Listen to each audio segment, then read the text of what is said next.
깨닫는 것이 우리가 이 땅에서 어떻게 살아가야 되는지에 대한 대답이 될 줄 믿습니다.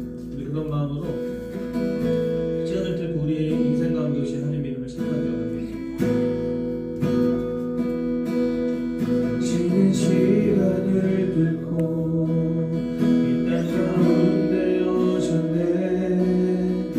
우리 없는 하늘 원치 않아 우리 삶에 오셨네. 자신의 편한 버리고 우리에게 평안 주셨네. 가장 낮은 자의 모습으로 우리 삶에 오셨네. 우리 한번 더 고백합니다. 당신은 시간을 들고 당신은 시간을 들고 땅 가운데 오셨네. 우리 없는 하늘 원치 않아 우리 삶에 오셨네. 자신의 편안 버리고 우리에게 평안 주셨네. 가장 낮은 자의 모습으로 우리 삶에 오셨네.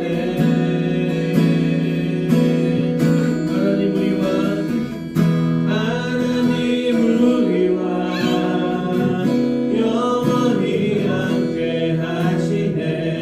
꿈 없는 우리에게 그 나라 보여주시네. 연약한 자들의 친구가 되어주시고 힘 없는 우리의 인생을 위로 하나님 우리와 영원히 함께 하시네. 금 없는 우리에게 그 나라 보여주시네.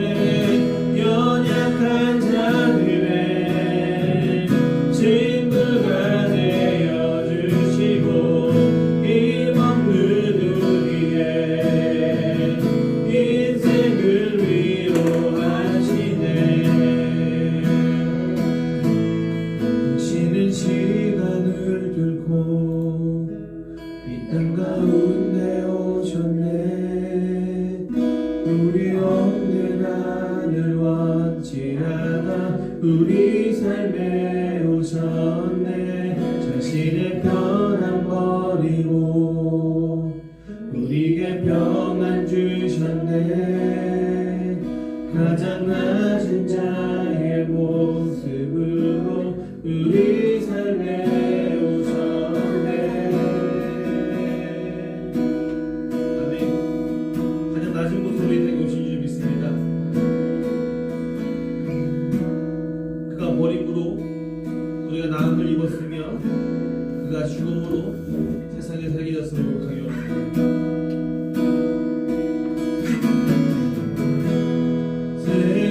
세상을 구원하기 위해 흘려야 할 피가 필요하다며 죄인을 대신하기 위해 이 세계 죄물 필요하시다며 내 생명 재단 위에 드리리. 주영광 위에 사용하소서. 생명이 또 다른 생명 갖고 주님 볼 수 있다면 나의 삶과 죽음도 아낌없이 드리리. 죽어야 다시 사는 주의 말씀 믿으며 하나님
10%가 넘은 나라가 10개가 넘습니다. 특히 고령화 인구와 가난한 인구들 사이에서 치명적인 수치들을 기록하고 있습니다. 다시 말하면 이 코로나 바이러스는 약자에게 더욱더 위협적인 바이러스입니다. 중국에서는 다시 집단 감염이 시작됐고요. 우리가 선진국이라고 생각했던 모든 나라들이 경제가 마비되고 지역을 봉쇄하고 통제하고 있습니다. 얼마나 많은 사람들이 경제적 어려움 혹은 죽어가는 가족을 바라보는 아픔 혹은 모든 것을 잃게 될까 두려움을 속에서 살아가고 있습니다. 지금 우리가 더욱더 기도해야 될 때인 줄 믿습니다. 그런 자들을 위해서 하나님께서 이 땅 가운데 오셨었습니다.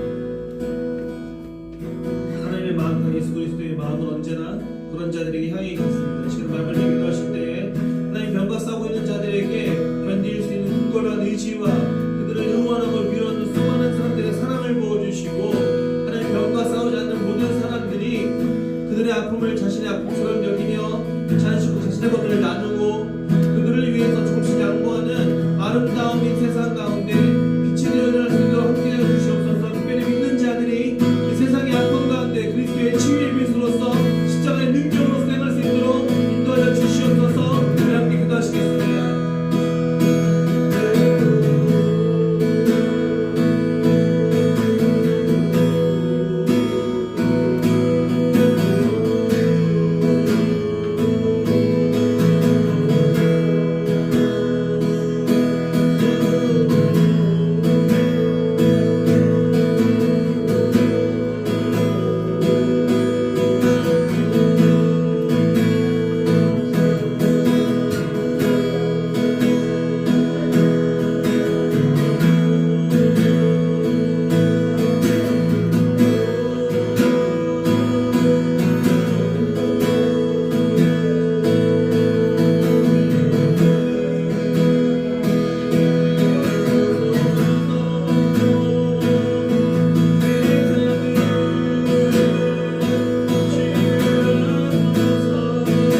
온 열방이 당신 발 앞에 있으니 당신의 마음이 있는 곳에 당신의 일들이 일어나게 하시고 당신의 일들이 일어나는 곳에 우리를 사용하소서. 세상의 아픔 가운데 함께 아파하시며 세상의 고통 가운데 외면하지 않으시는 당신인 줄 믿습니다. 계속 기도하오니 세상을 기억하소서. 예수님 그리스도의 이름으로 기도합니다. 아멘.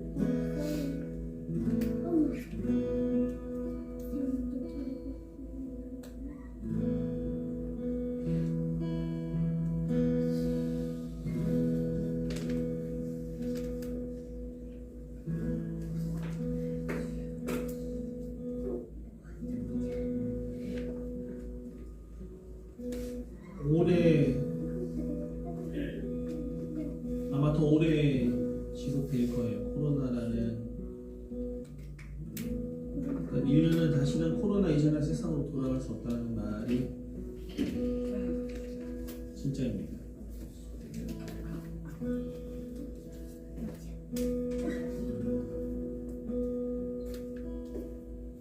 그래서 항상 걱정이 있어요. 모이는 것이 어렵고 예배하는 것이 어렵기 때문에 되게 부조리한 말처럼 느껴질 수 있습니다. 세상이 힘들어하고 어려워하고 아파하는 이때에 우리가 빼앗기면 안 되는 것이 있어요. 왜냐면은 신앙이 주는 감사함과 기쁨입니다. 그러니까 이 말은 우리가 무서워하니까 아픈 사람들 앞에서 기뻐하는 그런 1차원적인 의미가 아니라 우리가 잃지 않아야 하는 것들이 있습니다. 뭐냐면 희망입니다. 어쩌면 이후 더 긴 시간 동안 세상은 희망을 잃어버리지도 못해요. 세계를 뒤흔드는 미국 증시는 돌아오지 않고 있습니다. 그로 인해 파생되는 경제적 영향은 우리가 상상할 수 있는 수치가 아닙니다. 가난한 나라들은 이미 IMF의 직전에 놓여 있고요. 우리가 기쁨을 잃어버리면 안 되는 이유는 뭐냐면요, 우리한테 고통이 없어서가 아니라 우리에게 희망이 있어서입니다. 우리가 기쁨을 잃어버리면 안 되는 이유는 우리가 희망을 잃어버리면요 세상을 볼 수 있는 빛이 없어요. 인류가 지난 수백 년간 발전해왔고 자랑해왔던 그 모든 것들이 너무나 쉽게 무너지는 일들을 특히 지난 한 4, 5년 동안 재난으로 여러 가지 일로 그런 일들이 계속 반복되고 있거든요. 세상은 답을 잃고 혼돈 속에 있을 수도 있습니다. 그러나 우리는 희망의 빛을 이름을 압니다.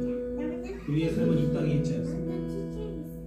그러니 우리는 나눌 수 있고 우리는 이 와중에 이웃들의 손을 붙들 수 있고 우리는 예배할 수 있고 남을 위해 기도할 수 있는 것입니다. 왜냐하면 우리의 삶은 하나님께 있고 우리가 도달할 곳은 이 땅이 좋은 곳이 아니라 영원한 하나님의 것입니다. 그래서 우리의 예배 가운데 세상을 향한 슬픔과 긍휼의 마음이 존재하되 또한 하나님이 여전히 우리와 함께 하신다는 기쁨의 고백도 있었으면 좋겠어요. 모순 같지만 이 두 가지를 다 가지고 있어야지 사랑할 수 있습니다. 우리는 이 사랑을 빼앗겨서 그 모습을 이 사랑으로부터 우리를 끊어내서는 좋겠습니다. 주님을 사랑하는 기쁨은 그 즐거움을 빼앗기지 않게 하소서. 주님을 사랑하는 기쁨은 그 즐거움을 빼앗기지 않게 하소서. 예수 예수 예수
곳에 기쁨 넘치네 나를 뵐 때마다 떠나신 빛처 내 안에 주의 노래 퍼져만 가네 할렐루야 할렐루야 할렐루야 할렐루야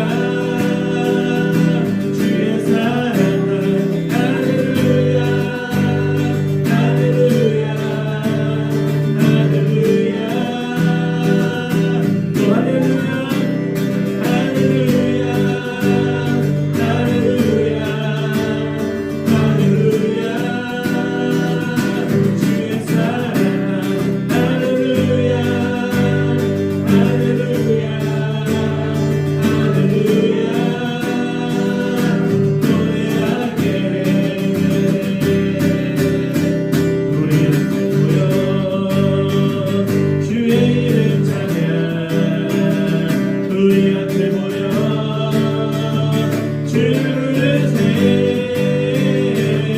위대한 일을 하셨네 우리 소망 충만해 우리 앞에 모여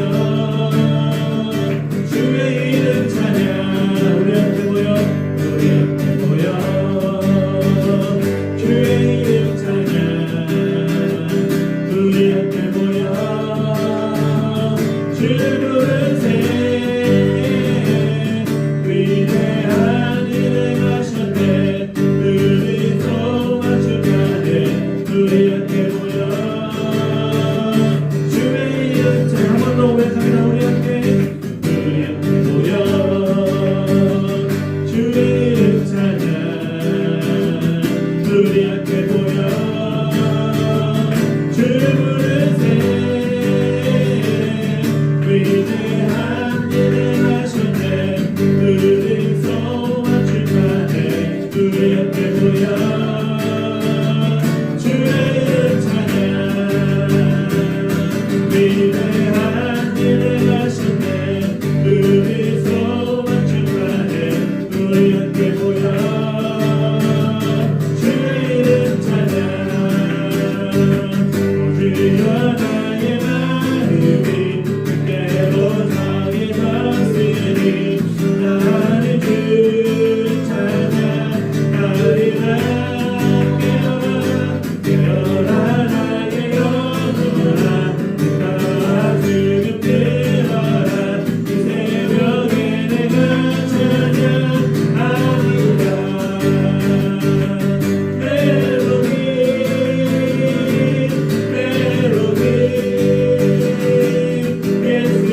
예수님은 나의 노래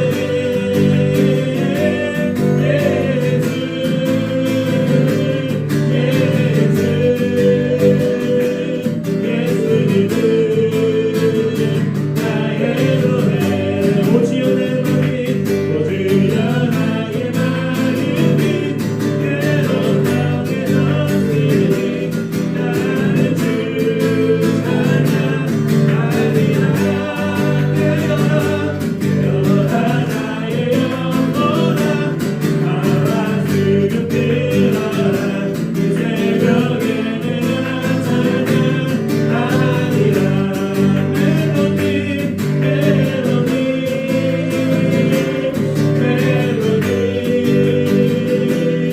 예수님은 나의 노래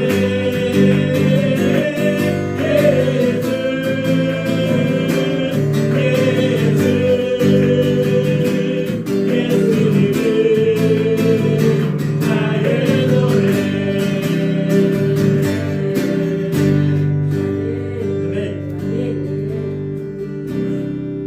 그 예배를 드리는 영상이 이제 올라오는 것들이 있는데요. 보면 이제 또 나쁜 댓글이 달리더라고요. 뭐 다들 힘들어하는데 뭐 교회 혼자 신났냐 뭐 네, 그런 말이 나올 수도 있는 것 같아요. 다만 우리가 교회 안에만 머물러 있다면 너네들만의 하나님이다라는 말을 피할 수 없습니다. 이 교회는 필히 세상 밖으로 나가야 합니다. 교회는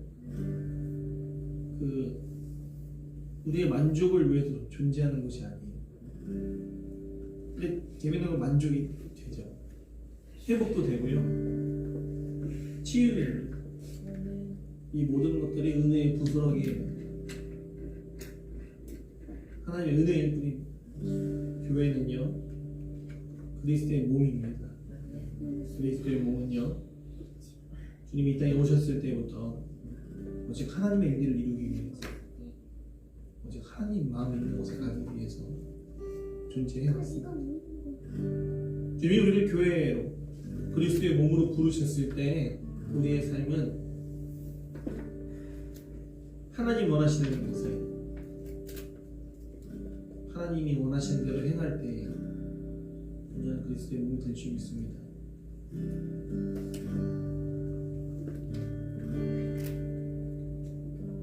자, 기도하고 말씀 보도록 하겠습니다. 하나님, 이 시간 그리스도의 몸된 우리가 이곳에 모였습니다.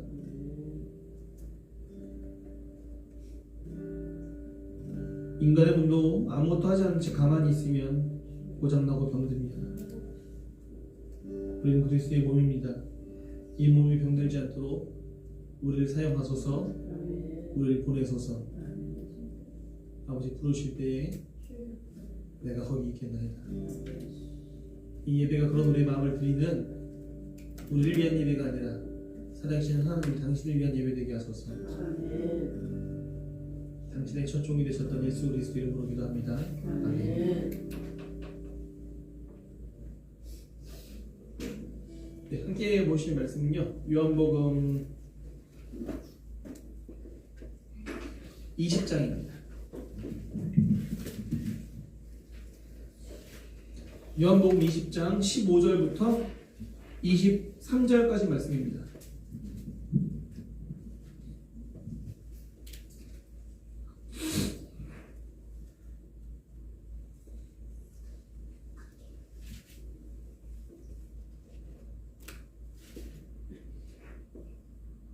우리 한 목소리로 읽어볼까요? 우리 한 목소리로 읽도록 하겠습니다. 시작. 예수께서 이르시되 여자여 어찌하여 구두를 찾느냐 하시니 마리아는 그가 부산한 지기인 줄 알고 이르되 주여 당신이 물었거든 어디 오는지 내게 이르소서 그래야 내가 가져가리라. 예수께서 마리아여 하시면 마리아가 돌이켜 히브리말로 나라고 하니 이는 선생님이라는 말이라. 예수께서 이르시되 나를 부르시나이다.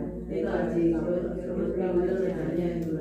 너는 내 형제들에게 말하기를 내가 아버지 곧 너희 아버지 내 하나님 곧 너희 하나님께 올라가라 하시니 막달라 마리아가 가서 제자들에게 내가 주를 보았다 하고 또 주께서 자기의 이름을 말씀하셨다 이르니라. 이날 곧 안식 후 첫날 저녁 때에 제자들이 유대인들을 두려워하여 오히려 곳에 문을 닫았더니 예수께서 오사 가운데 서서 이르시되 너희에게 평강이 있을지어다. 이 말씀을 하시고 손과 옆구리를 보이시니 제자들이 주를 보고 기뻐하더라. 예수께서 또 이르시되 너희에게 평강이 있을지어다. 아버지께서 나를 보내신 것 같이 나도 너희를 보내리라. 이 말씀을 하시고 그를 향하사 손을 들시되 이르시되 성령을 받으라. 너희가 누구의 죄든지 사하면 사하여질 것이요 누구의 죄든지 그대로 두면 그대로 지라라 하시니라. 아멘.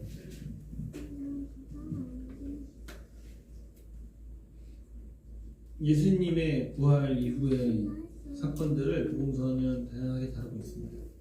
복음서마다 이제 비슷하게 다뤄지는 내용이 있어요. 뭐냐면요, 예수님이 부활하셨을 때 제자들도 마리아 예수님이 나타났을 때 알아보지 못했다라는 거죠. 이제 엠마오로 가던 두 제자 이야기들을 다른 복음서에서 보셨을 겁니다. 엠마오로 가던 두 제자가 엠마오로 왜 가냐면요, 이제 베들레헴 예루살렘에서 도망가고 있었던 거예요. 엠마오 쪽으로 도망가고 있었던 거고요. 예수님과 함께 길을 걷습니다. 근데 그들이 예수님을 알아보지 못해요. 성경은 뭐라고 기록하냐면 예수님이 모습을 변화시키셔서 그들을 알아보지 못했다라고 기록할 정도로 미스테리할 정도로 부활한 예수님이 나타나셨을 때 사람들은 알아보지 못했고 예수님이 자신을 드러내기로 결정하셨을 때에야 그들이 이제 예수님을 이제 목격하게 되는 거죠. 엠마오로 가던 두 제자는 예수님이 말씀을 다 하시고 나서 뒤늦게 깨달았을 때 이미 예수님이 안 계셨고, 마리아도 자기 할 말 다 하고 나서 예수님이 이제 마리아야 라고 말했을 때, 그때서야 예수님이 자신을 드러내기를 원하셨을 때 그때서야 전하게 되었죠. 되게 재밌는 모습들인데요. 뭐냐면은 우리가 3년을 먹고 자고 했던 제자들, 예수님을 몇 년을, 그러니까 3년, 짧으면 2년 정도겠죠. 뭐 일단 2년 3년을 예수님을 추종했던 무리들이 예수님을 과연 못 알아볼까?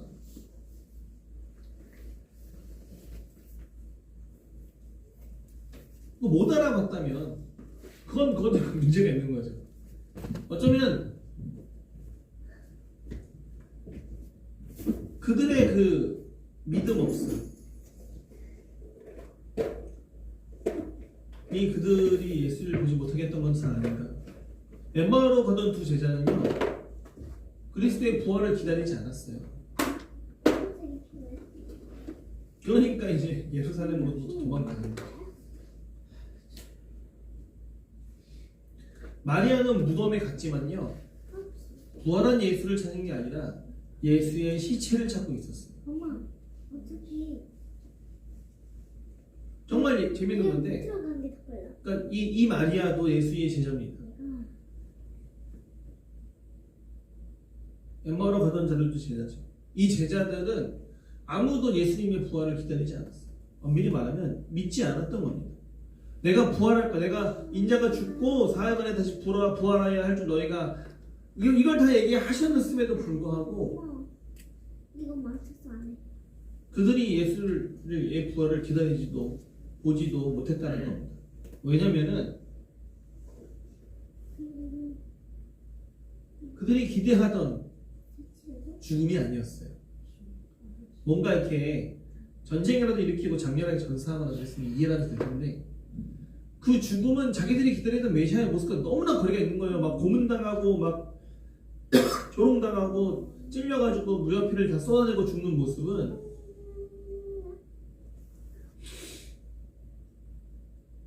얼마나 무섭고 두려우면서 동시에 얼마나 허무했겠습니까?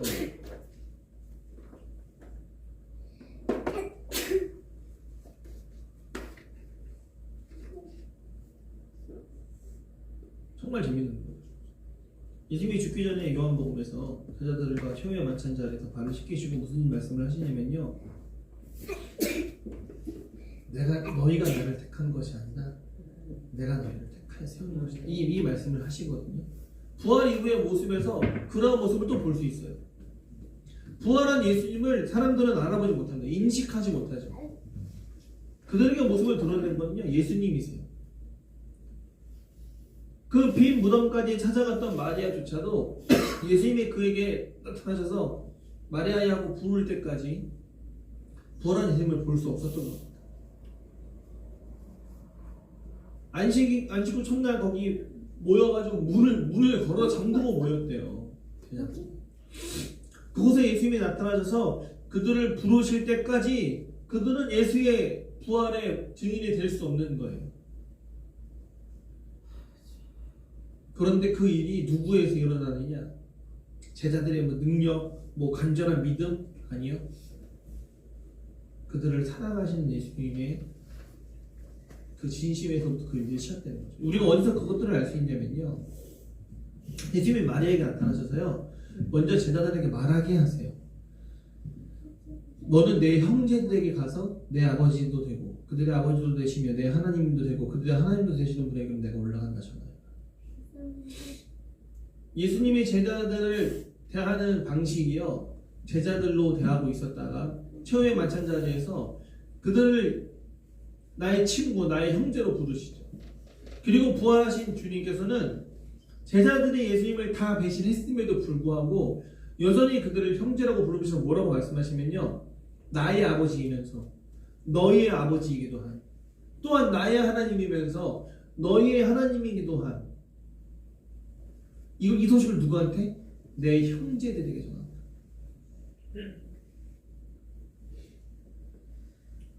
부활한 예수님의 마음은 변함이 없으세요. 뭐 부인하고 팔아먹고 온갖 일이 다 벌어졌잖아요. 예수님의 고난과 죽음이 예수님이 하나님을 위해서 한 것이면 그 과정에서 제자들이 얼마나 많은 기여를 합니까? 아무도 같이 그 고난을 당해주지 않잖아요. 그냥 홀로 외로이 그곳에 매달아 두잖아요. 예수님 혼자 그 죽음을 감당하게 만들어놨잖아요.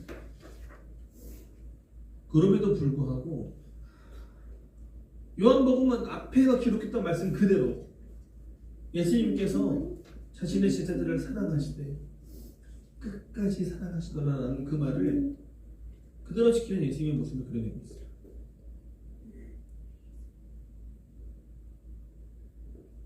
예수님께서 온다고 하셨음에도 불구하고 온다고 하신 건 아니에요. 내가 이제 하나님께로 올라간다 라고 말을 하고 나서 그 무리 가운데 나타나시죠.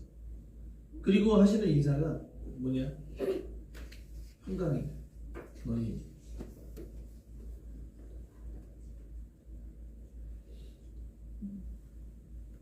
이 인사는요 이스라엘 사람들의 평범한 인사말이죠. 그런데 그 인사말 속에 뭐가 있냐면요 하나님의 보살핌이 하나님의 도우심이 오늘 지난 밤에도 그리고 지금도 당신에게 함께 있냐라는 이스라엘의 역사 속에 계셨던 하나님에 대한 믿음의 고백이 있는 겁니다. 예수님을 버리고 숨어서 오돌오돌 떨고 있는 제자들에게 나타나신 예수님이 뭐라고 말씀하신 거냐면요 하나님의 도우심이 하나님의 보살피심이 여전히 너희가 합니다. 이 말이 예수 그리스도가 그들에게 베푸는 모든 용서의 언어였습니다. 그 제일 먼저 도망간 놈들 1번부터 줄 서 막 이런 것도 아니에요. 그냥 산속에서 막 도망가잖아요. 야 베드로 그 빗자루 놈 어디 갔어 막 이러면서 이런 것도 아니에요. 그날 베드로가 나 세 번 부인한데 어딨어. 물론 이제 요한복음 21장에는 베드로의 이야기가 실려 있지만 이제 아마 나중에 기록한 것 같아요. 21장. 왜냐면 좀 더 예수님의 용서가 어떠한 모습이었는지를 분명하게 보여주기 위해서 베드로의 이야기들을 추가한 것 같아요.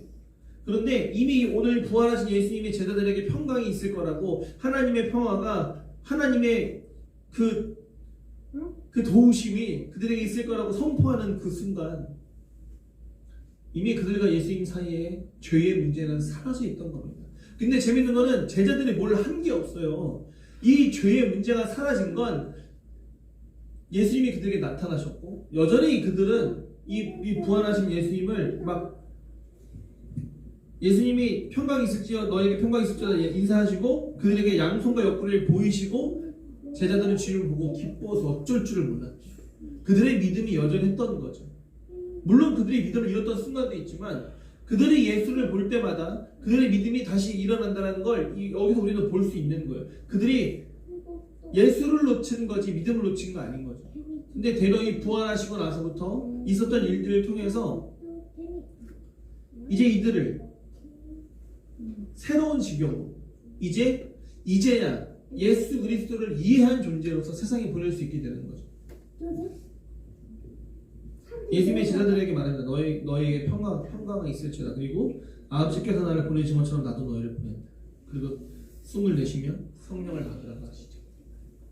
되게 중요한 표현이에요.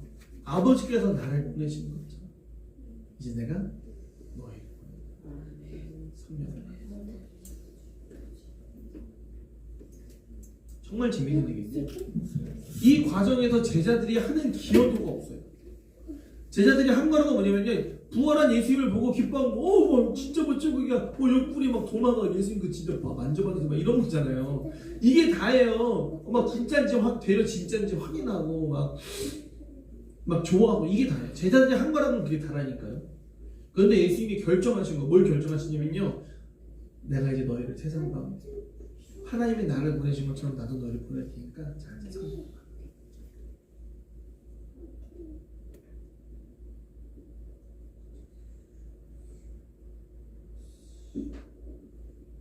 우리는 하나님의 성령이 우리 가운데 기름 부으심으로 임하기를 간절히 기도해야 합니다. 굉장히 중요한 내용이에요. 되게 열심히 간절히 바라고 기도해야 돼요. 그러나 그런 생각을 가지면 안 돼. 뭐냐면 교만함입니다. 성령의 능력이, 성령의 은사가 내게 이만큼 있다라는 교만함을 가지면 안 돼. 오늘 제자들에게 성령을 이 바람처럼 내실 때 예수님은 제자들이 한 게 없음에도 불구하고 그들을 선택하시고요, 그들을 세우시고 용서하시고 성령을 부으시고 세상으로 보내시는 거예요. 제자들이 한 건 딱 하나입니다. 부활한 예수님을 눈으로 보고 믿는 거예요.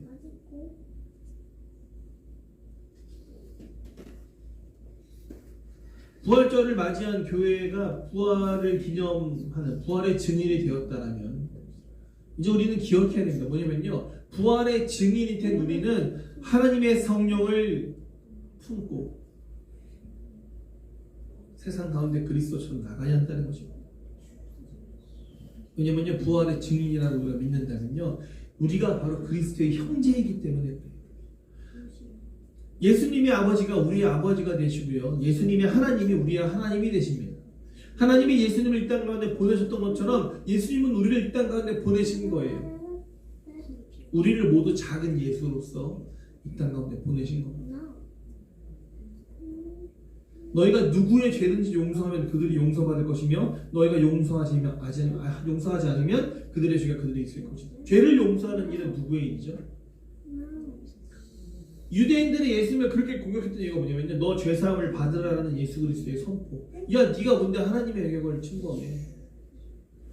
죄를 사한다라는 것이 오직 하나님께만 달린 일이었음에도 불구하고 이 세상 가운데 하나님의 권능을 가지고 죄를 용서하시고 이것들을 선포하셨던 예수 그리스도의 사역이 이제 누구에게로 이어지냐면요, 제자들에게로 이어집니다. 근데 이것도 그럼 제자들이 무슨 죄에 대한 권세를 가지고 있냐? 또 그렇지 않습니다. 왜냐면요, 예수님의 말을 하나만 띄워서 보면 안 되고 예수님이 했던 말을 다 같이 봐야 되거든요. 이런 큰걸 주기도문을 보시면 너에게 죄 지은 자를 용서한 것 같이 너의 죄도 용서함을 받을 것이다. 제자들이 죄를 사한다라는 건요, 되게 재밌는 건데요, 그들이 용서받았다라는 고백이 있어야 되는 거예요. 그들이 자신들에게 죄 지은 자를 먼저 용서해야만 가능한 겁니다. 근데 이걸 제자들이 어디서 뭘 느낄 수 있냐면요, 이미 부활한 예수님이 자기를 배신한 제자들을 용서하셨거든요. 그리고서도 자기들이 형제라고 부르셨거든요. 죄를 용서한다라는 것, 죄를 사한다라는 것은 바로 그런 겁니다. 뭐냐면요, 죄 사함을 먼저 받은 존재가 되는 거예요. 마치 이것이 그들이 뭐 마음대로 너 용서하냐, 너 용서 이렇게 하시는 것 같은데, 예수님이 죄를 사하실 때요, 마음대로 오늘 마음에 드니까 죄 사하고 넌 안 돼, 이런 게 아니에요. 내 믿음이 너를 구원하였다, 너 죄 사함을 받으라. 그들의 간절함이, 그들의 믿음이, 그들의 모든 긍휼의 마음이, 하나님의 계획하심이 그 모든 일들을 이루어냈던 것. 이렇게 많네. 제자들을 통해서 앞으로 이루어지는 일들도 마찬가지입니다. 제자들이 어떤 파워를 가지고 막 이렇게 하는 게 아니에요. 나길 잃었어. 어떡해. 그러나 분명한 건 뭐냐면요, 예수님이 해놨던 것과 같은 일들이 이루어질 것이라는 겁니다. 그것이 예수 그리스도의 약속이었어요.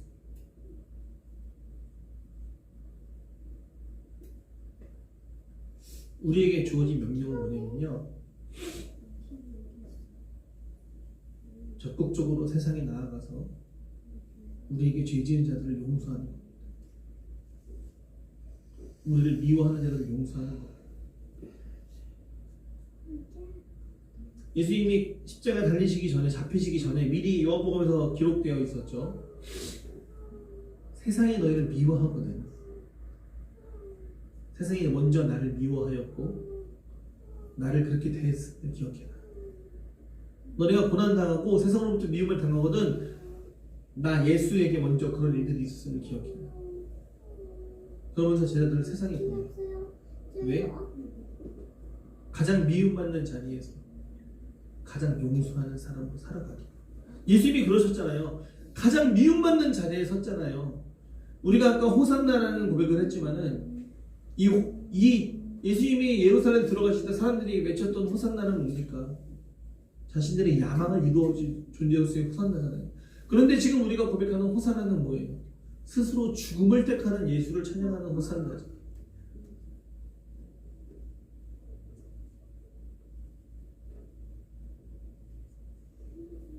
엄마, 백성국 내가 부활의 증인이 되시길 간절히 바랍니다. 저는